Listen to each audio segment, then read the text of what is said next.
கார்த்திக், எங்கே போயிட்ட? அந்த குரல் மறக்க முடியாத குரல். இருதயத்தை பிளந்து ஊடுருவிக் கொண்டு நுழைந்து ஓடுவது போன்ற ஒரு பிரமிப்பில் திடுக்கிட்டு திரும்பினான். அம்மா கூப்பிடுறாங்க அங்கிள், வரேன், குட் நைட். அவசரமாக பாய்ந்து கொண்டு ஓடிய சிறுவன் எதிர் சாரியில் இருந்த ஒரு அறைக்குள் மறைவதை அவன் பார்த்தான். அவளை காணவில்லை. பிரபல அறுவை சிகிச்சை நிபுணர் டாக்டர் கோவிந்தராஜன் தன் நண்பர் வீட்டு கல்யாணத்திற்காக பெங்களூரிலிருந்து வந்திருந்தான். கல்யாணம் முதல் நாள் முடிந்து விட்டிருந்தது. விவசாயிகளின் போராட்டத்தினால் வழி அடைப்பு. சென்னைக்கு போக முடியாது என்ற தகவலினால் தயங்கிக் கொண்டு அவன் அங்கேயே தங்கி விட்டிருந்தான். சென்னையில் அவனுக்கு அவசரமாக ஒரு வேலை இருந்தது. பாதை அடைப்பினால் எங்குமே போக முடியாமல் சிறைப்பட்டவன் போல் வேதனைப்பட்டு கொண்டிருந்தவனுக்கு இப்படி ஒரு அதிர்ஷ்டமா? அவனையும் அறியாத அவனது கண்கள், கலங்கிய கண்கள் ஜன்னல் வழியே கோயில் கோபுரத்தை விரித்தன. ஆனால் அவள் பார்த்து விட்டாள். எதிர்ப்புறத்து வராந்தாவின் கைப்பிடி சுவர் மீது சாய்ந்து கொண்டு நின்ற அவனை விளக்கு வீசிய வெளிச்சத்தில் நன்றாகவே பார்த்து விட்டாள். 8 ஆண்டுகளுக்கு பின்னர் என்றாலும் அவளால் சற்றென்று அடையாளம் கண்டுகொள்ள முடிந்தது. எத்தனை யுகமானாலும் எந்த கூட்டத்திலே அவன் மறைந்து கொண்டிருந்தாலும் அவளால் அவனை கண்டுகொள்ள முடியும். அத்தனை ஆழமாகத்தானே அவனை அவள் காதலித்திருந்தாள், கல்யாணம் செய்து கொண்டு விட்டிருந்தாள். அம்மா, அந்த அறையிலே ஒரு அங்கிள் இருக்கார், அவரோடத்தான் பேசிக்கொண்டிருந்தேன். கொஞ்சிய கார்த்திக் தாய் கோபித்து கொண்டு விடுவாளோ என்ற பயத்தில் ஓடி வந்து இறுக தழுவி கொண்டான். தாயின் உடல் நடுங்குவதை உணர்ந்த பிள்ளைக்கு மெத்த வியப்பு. உங்களுக்கு உடம்புக்கு என்ன? கவலையும் பரிவுமாக கேட்டான். ஒன்றுமில்லை, நாழியாச்சு, நாளைக்கு விடியற் காலையில எழுந்திருக்கணும். நீ தூங்காமல் இப்படி கூத்தடிச்சா? அன்புடன் கடிந்தபடி அவனை உள்ளே அழைத்துச் சென்றாள். விளக்கை அணைத்துவிட்டு உள்ளே மகனை அணைத்தபடி உறங்க முயற்சித்த அவளால் கண்களை கூட மூட முடியவில்லை. காய்ச்சல் அடித்தது போல் மேனி முழுவதும் பதறியது. உள்ளூர ஒரு நடுக்கம், நெஞ்சை பிளந்துவிடும் போன்ற வேதனை. கல்யாணத்திற்கு வந்தவள் கண்ணீர் உகுத்து கொண்டிருப்பது முறையல்ல. சமாளிக்க முயன்றால் முடியவில்லை. இதயமே 2ஆக வெடித்துவிடும் போன்ற துயரத்தை தாழ முடியாது. முருகா என்று கூவியபடி தலையணைக்குள் முகத்தை பதித்து கொண்டாள். சூடான கண்ணீர் குபுகுபுவென்று பெருகி விரைவில் தலையணையை நனைத்தது. கடந்து போன நினைவுகள் ஓடி வந்து உள்ளத்தில் சுமையாக குவிந்து கொண்டன. 8 வருஷங்களுக்கு முன்பு ஒரு கோடையின் போது ஒரு நாள் அவளிடம் அவன் ஆசையுடன் கேட்டான். சகு, நாம் இருவரும் ஒருவரை ஒருவர் காதலிக்கிறோம், கல்யாணம் செய்து கொள்ள பிரியப்படுகிறோம். என் யோசனையை நீ கேட்பாயா? அவன் மீது அவள் உயிரையே வைத்திருந்தாள். அப்போது அவன் எதை கேட்டாலும் அவள் செய்ய தயாரான மயக்கத்திலே தான் இருந்தாள். என் நண்பர்கள் சிலரின் யோசனையும் இதுதான். திருத்தணியில் நாம் இருவரும் கடவுள் சந்நிதியில் கல்யாணம் செய்து கொண்டு விடுவோம். என்ன சொல்ற? ஐயோ, எப்படி முடியும்? பயந்து நடுங்கினாள் அவள். காதலிக்க துணிவு இருந்தது, கல்யாணம் என்ற அடுத்த கட்டத்திற்கு விரைய தைரியம் இல்லை. அண்ணா வைஷ்ணவனான அவனை மாப்பிள்ளையாக ஏற்க மாட்டார். உள்ளூர தயக்கம் அவளுக்கு. எங்கள் அம்மாவுக்கு சம்பிரதாயங்களில் ரொம்ப பிடிப்பு. ஸ்மார்த்த பெண் தனக்கு மருமகளாக வருவதை ஒப்புக்கொள்ள மாட்டாங்க. எங்கள் தாத்தா அதற்கு மேல் பிடி கொடுத்தே பேச மாட்டார். அத்தனை ஆஸ்திகளுக்கும் ஒரே பிள்ளை. என் அப்பாவுக்கு இதிலெல்லாம் நம்பிக்கை கிடையாது. ஆனால் தாத்தாவின் பேச்சுக்கு அடங்கியவர். இந்த நிலையில் நாம் காதலித்துதான் பயன் என்ன? கேட்டான் அவன். அவளுக்கு ஒரே குழப்பம். பதில் சொல்லவே தெரியவில்லை. நாமெல்லாம் படித்தவர்கள், வயது வந்தவர்கள். நம் வாழ்க்கையை நாமே வகுத்து கொள்ள உரிமை உண்டு. அதனால் சொல்றேன், நீயும் நானும் முடிவெடுப்போம். நாம் இருவரும் துணிந்து திருத்தணியில் கல்யாணம் செய்து கொண்டு விடுவோம். பின்னால் இரு பக்கத்தாரும் மறுப்பு சொல்ல முடியாது. ஒப்புக்கொண்டுதான் ஆகணும், வற்புறுத்தினான். இதை பற்றி தோழி நிம்மியிடம் அவள் ரகசியமாக பேசியபோது அவளுக்கு தாங்குனா பரபரப்பு. அவர் சொல்றபடி செய் சக்கு, சந்தர்ப்பத்தை நழுவ விட்டால் பின்னால் வருத்தப்படுவாய். உற்சாகம் கொடுத்தாள். வீட்டுக்கு அடங்கிய பெண் சகுந்தலா.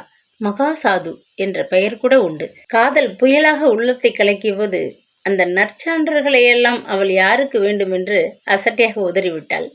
10 நாட்கள் பெங்களூர், ஊட்டி முதலிய இடங்களுக்கு சுற்றுப்பயணம் செய்ய விரும்புவதாக தான் சொல்லிவிட்டு புறப்பட்டாள் அவள். ஜாக்கிரதையம்மா, தனியே எங்கேயும் போகாதே, கூட உன் சிநேகிதியை அழைச்சிக்கோ. 100 தடவைகள் பத்திரம் சொல்லி அனுப்பி வைத்தார் அப்பாவி அண்ணா. அவரை ஏமாற்றி திடுக்கிடச் செய்து தீராத அவமானத்திற்கு உள்ளாக்கியதற்குத்தான் அனுபவித்து விட்டாளே. இன்னமும் அந்த பாவத்தை அனுபவிக்கிறாளே. பெருமூச்சுடன் படுக்கையில் திரும்பி பார்த்தாள். கொட்ட கொட்ட விழித்து கொண்டிருந்தான் கார்த்திக். தூங்கு, விடியற் காலையில் எழுந்திருக்க படுத்துவ. அப்புறம் செல்லமாக அதட்டினாள். எதிர்பக்கத்து அறையில் அந்த அங்கிள் இருக்கிறாரம்மா, அவரோட தான் பேசிட்டு இருந்தேன். அவர் ரொம்ப நல்லவர் அம்மா. என்னை கட்டி பிடித்து முத்தம் கொடுத்தார். I love you my son அப்படின்னார். கண்டவர்களோட போய் பேசக்கூடாது, சிநேகிதம் செஞ்சிக்க கூடாது, அவர்கள் கொடுக்கறத சாப்பிடக்கூடாதுன்னு சொல்லியிருக்கேன் இல்லையா? மெல்லிய குரலில் அதட்டினாள். அவள் இதயம் படபடத்தது. சொல்ல முடியாத பயங்கரமானதொரு துன்ப வேதனையில் துடித்தாள். இவர் ஒன்றும் கண்டவர் இல்லை. என் அலர்ட் மெடல் கீழே விழுந்தெடுத்து எடுத்து என் கழுத்தில் கட்டினார். பேரை பார்த்தாரா? ஓ, பார்த்தார். நான் தான் கார்த்திக்னு சொன்னேன். முன்பின் தெரியாதவங்க கிட்டே இப்படி பேசக்கூடாதுன்னு சொல்லியிருக்கேன். போதும் அவர் பிரதாபம். நாளைக்கு அவரை பார்த்தால் பேசக்கூடாது, தெரிஞ்சுதா? கோபத்துடன் அதட்டிவிட்டு கண்களை மூடிக்கொண்டாள். மீண்டும் விழிக்கடை வழியே சூடான கண்ணீர் சரிந்து காதுகளை நனைத்து தலையணை மீது உதிரத் தொடங்கியது. எத்தனை கண்ணீர் விட்டு என்ன, எத்தனை அழுதென்ன. அன்று உணர்ச்சி வசத்தில் செய்துவிட்ட தவறை அவளால் அழிக்க முடியுமா? மாற்றி அமைக்கத்தான் இயலுமா?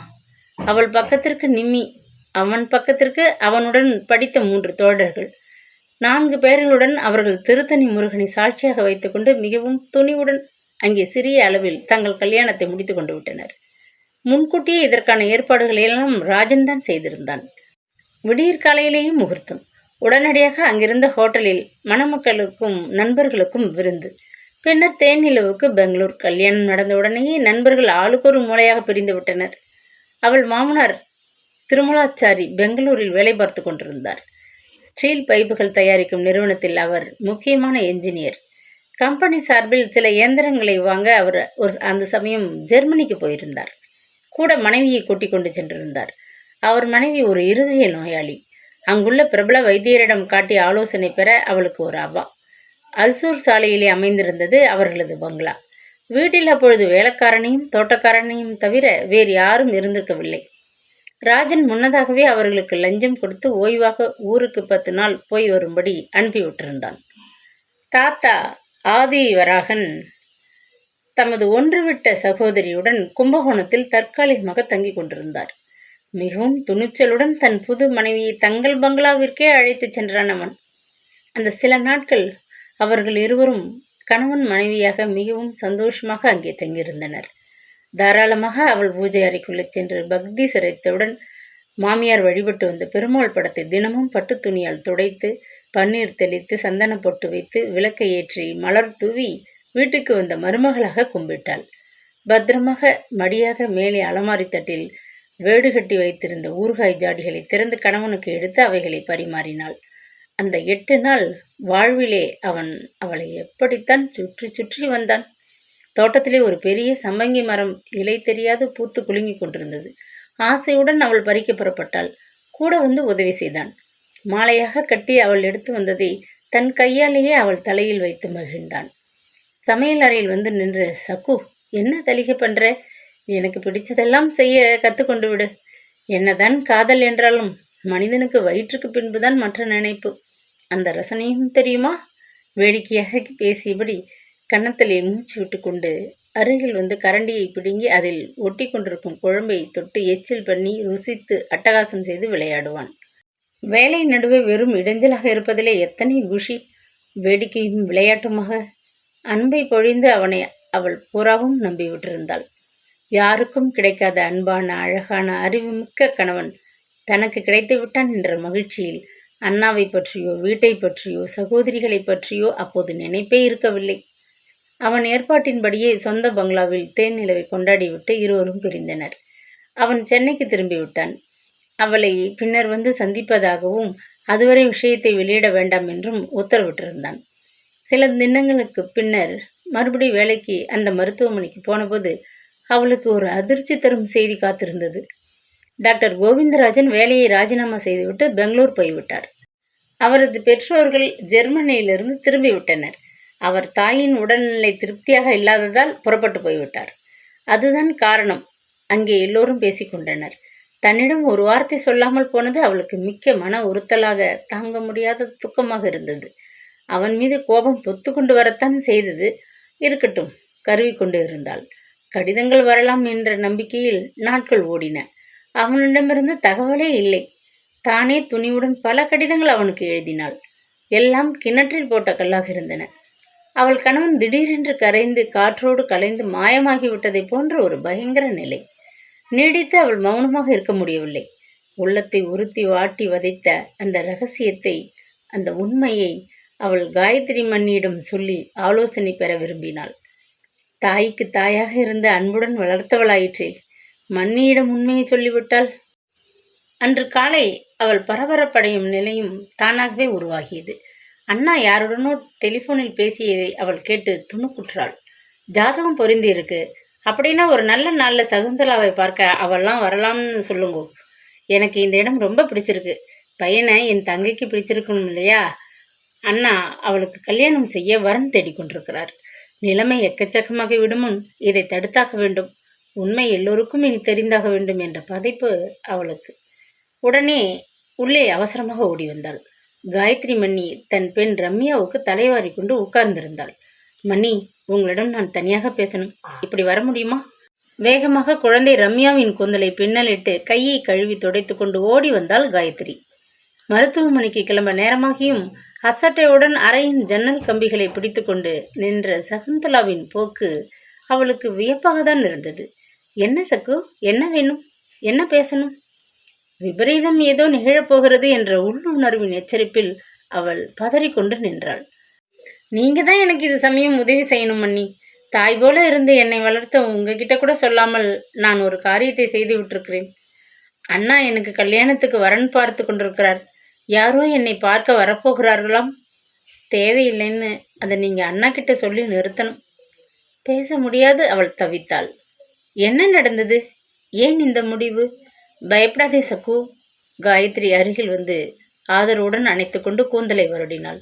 சகுந்தலாவின் கண்களில் நீர் துளிர்த்து கொண்டது. எனக்கு ஏற்கனவே கல்யாணம் ஆகிவிட்டது மன்னி.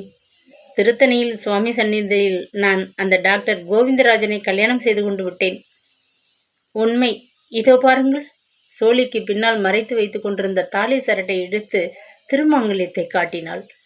என்ன சக்கு? காயத்ரி திகிலடைந்து போய்விட்டாள். துக்கம் பொங்கி கொண்டு வந்தது அவளுக்கு. ஆமாம் மன்னி, கல்யாணமாகி இப்பொழுது 40 நாள் ஆகிறது.